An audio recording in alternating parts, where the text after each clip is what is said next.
మా యుఎస్ ప్రతినిధి స్వీటీ ప్రస్తుతం దీని గురించి ఎక్స్ప్లెయిన్ చేయడానికి మనకి లైవ్లో సిద్ధంగా ఉన్నారు. స్వీటీ, రిపోర్ట్స్ ఏం చెప్తూ ఉన్నాయి, లేటెస్ట్ అప్డేట్స్ ఏం చెప్తూ ఉన్నాయి? అమెరికన్ ప్రెసిడెంట్ బైడెన్ రియాక్ట్ అయ్యారు, దీనికి సంబంధించి వైస్ ప్రెసిడెంట్ కమలా హ్యారిస్ రియాక్ట్ అయ్యారు. ఏం చెప్తూ ఉన్నారు? దుండగుడు గురించి ఏం ఇన్ఫర్మేషన్ వస్తుంది? FBI ఆల్రెడీ ఇన్వెస్టిగేషన్ స్టార్ట్ చేసి ఉంటుంది కదా, ఏమైనా క్లూ అందుతోందా?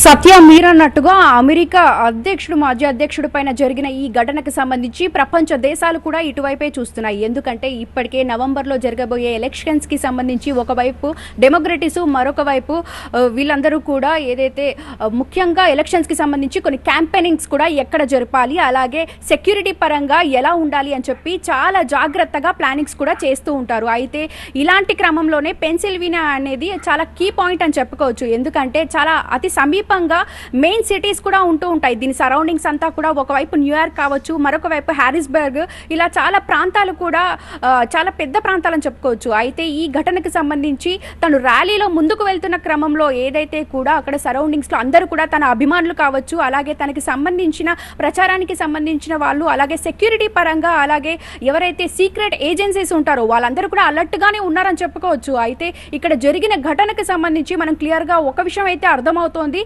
ఎవరో కావాలని ట్రంప్ పై అటాక్ చేశారనేది అయితే చాలా స్పష్టంగా కనబడుతోంది. ఎందుకంటే ఆల్రెడీ కొంతమంది ఎవరైతే ప్రత్యక్ష సాక్షులు ఉన్నారో వాళ్ళు ఒకే విషయాన్ని చెప్తూ వస్తున్నారు. పోలీసులకు ముందుగానే ఇక్కడ ఒక వ్యక్తి పాకుతూ వెళ్ళాడు రిఫైల్ తీసుకొని అని చెప్పారు. అయితే అతను తీసుకువెళ్తున్న క్రమంలో పోలీసులకు సమాచారం అందించాము, కానీ ఎవరు కూడా పెద్ద సీరియస్గా తీసుకోలేదని ఒక వ్యక్తి అయితే చెప్పడం జరిగింది. అయితే ఇదంతా కూడా చూస్తూ ఉంటే సరౌండింగ్స్లో అందరూ కూడా అబ్జర్వ్ చేస్తున్న విషయం అనే చెప్పుకోవచ్చు. అయితే ట్రంప్ పై దాడి జరిగిన వెంటనే అతను అలర్ట్ అయ్యాడనే చెప్పుకోవచ్చు. స్పాంటేనియస్గా ట్రంప్ ఎలా స్పందించారో కూడా మనం విజువల్స్లో చాలా క్లియర్గా చూసాము. ఘటన జరిగిన వెంటనే ఎక్కడైతే కాల్పుల శబ్దం వినగానే అతను వెంటనే కిందికి కూడా జరిగిపోవడం జరిగింది. ఆ తర్వాత అతను తిరిగి మళ్ళీ పైకి లేచి ఏదో జరుగుతోంది, ఇక్కడ ఖచ్చితంగా అటాక్ అయితే జరిగింది అని చెప్పి పక్కన ఉన్న సెక్యూరిటీ సిబ్బందిని కూడా అలర్ట్ చేయడం జరిగింది. కేవలం అయితే ఇక్కడ మనం చూడాల్సిన ముఖ్యమైన లక్కీ విషయం ఏంటంటే ఏది కూడా ప్రమాదకరంగా అతనిపైన ఇంకా సివియర్గా అటాక్ జరిగే ఛాన్సెస్ ఉన్నప్పటికీ కూడా వెంటనే అక్కడ ఉన్న సెక్యూరిటీ సిబ్బంది అంతా కూడా అలర్ట్ అవ్వడం జరిగింది.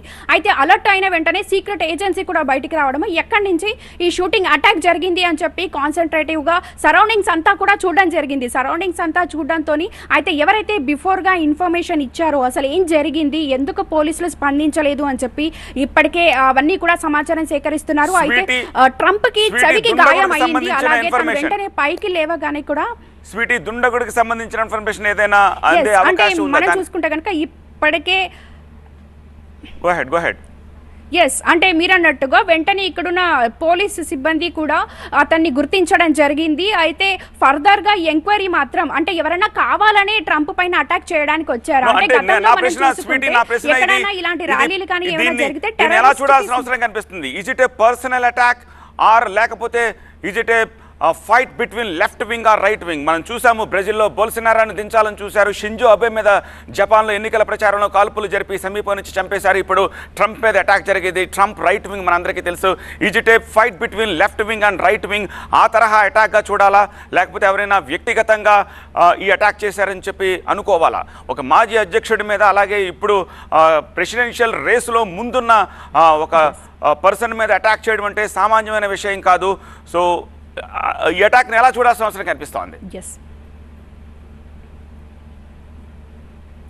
సో మీరన్నట్టుగా ఏదైతే ఇక్కడ మాజీ అధ్యక్షుడు డొనాల్డ్ ట్రంప్ ఇప్పుడు ప్రత్యక్ష ఎన్నికల్లో, రాబోయే ఎన్నికల్లో తనకే ఎక్కువగా ఛాన్సెస్ ఉన్నాయని చెప్పి ఇప్పటికే ఆల్మోస్ట్ ఇక్కడున్న ఎవరైతే అనలిస్టులు ఉన్నారో వాళ్ళందరూ కూడా చెప్తూ వస్తున్నారు. అయితే ఈ అటాక్కి సంబంధించి కొందరు ఎవరైతే ట్రంప్కి సమీపంగా ఉన్న వ్యక్తులు కావచ్చు, మిగతా సపోర్టివ్స్ అందరూ కూడా కావాలనే జరిగి ఉండొచ్చు. ఎందుకంటే రేస్లో తను ముందుండడము, అలాగే ఇక్కడ ముఖ్యంగా అమెరికా ఎన్నికలు అంటేనే చాలా ఇంట్రెస్టింగ్ అని చెప్పుకోవచ్చు. బట్ ఈ ఇయర్ ఇంకా ఇంట్రెస్టింగ్గా ఒకవైపే ఎన్నికలు వెళ్లే విధంగా ఇప్పుడే బైడెన్ కి సంబంధించినవి కూడా మనం చూస్తూ వచ్చాము.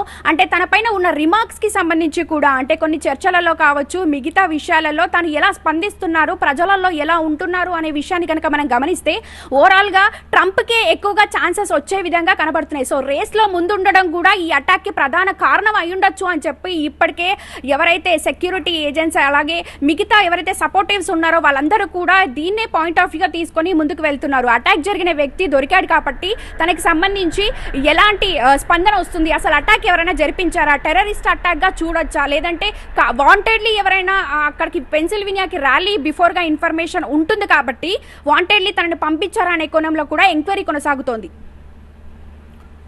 ఆల్రైట్ స్వీటీ, లేటెస్ట్ అప్డేట్స్ కోసం మిమ్మల్ని మళ్ళీ కాంటాక్ట్ చేస్తాము. అది పరిస్థితి.